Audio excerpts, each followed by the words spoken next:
राधे राधे। मैं आज आप लोगों को दो मित्रों की एक छोटी सी कहानी सुना रही हूँ।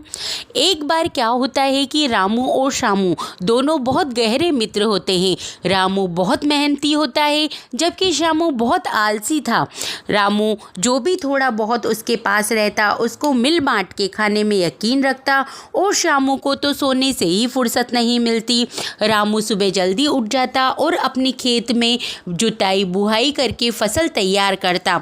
ऐसे करते करते एक बार क्या होता है कि रामू जैसे ही भोजन करने बैठता है उसके पास भोजन का अभाव था क्योंकि वह गरीब था, पर वो कभी हार नहीं मानता था। अतिथि सेवा उसे बहुत अच्छी लगती थी, तो वह सुबह उठ के जल्दी ही खेतों में गया और दिन में काम करके जैसे ही भोजन करने बैठा तब वहाँ पर एक साधु महाराज आए और उन्होंने कहा कि बेटा मुझे बहुत भूख लग रही है। तब रामू ने उनको हाथ जोड़कर अपने हिस्से का खाना दे दिया और कहा कि महाराज आप ये खा लीजिए।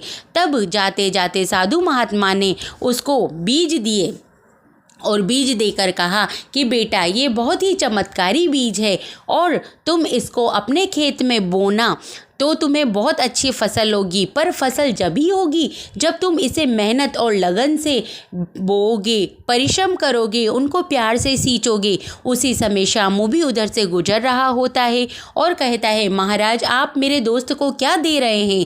तब महाराज कहते हैं कि ये चमत्कारी बीज है। तो वो कहता है कि महाराज ये मेरा मित्र है तो मुझे भी चमत्कारी बीज दीजिए।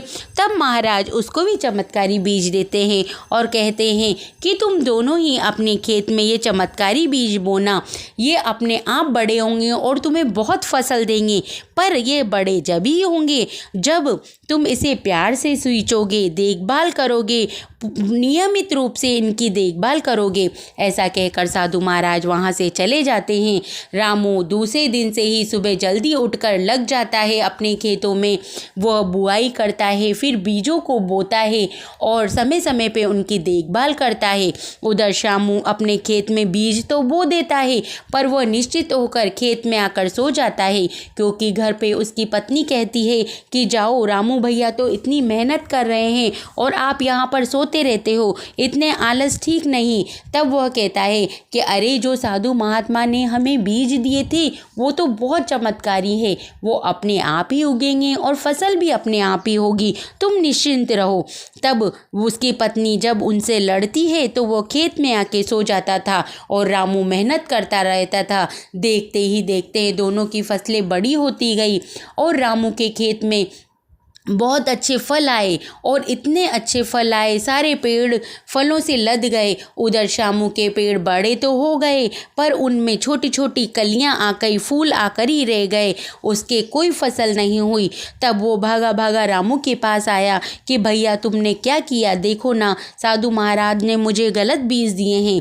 तब रामू कहता है कि नहीं दोस्त, उन्होंने एक जैसे बीज हमें दिए थे पर तुम्हें तो सोने से ही फुर्सत नहीं, तुम आलस रहते हो। मैंने नियमित रूप से उसकी देखभाल की है और उनको प्यार से सींचा है, जबकि तुम तो खेत में आके सो जाते हो। ऐसे फसल कहाँ से उगेगी? चमत्कारी बीज होने के बावजूद भी तुमने उनकी बिल्कुल देखभाल नहीं की। ऐसा कहकर वह शामू से कहता है और देखते ही देखते रामू रोज अपनी फसल बेचता और बहुत अमीर हो जाता है और शामू वहीं का वहीं रहता है।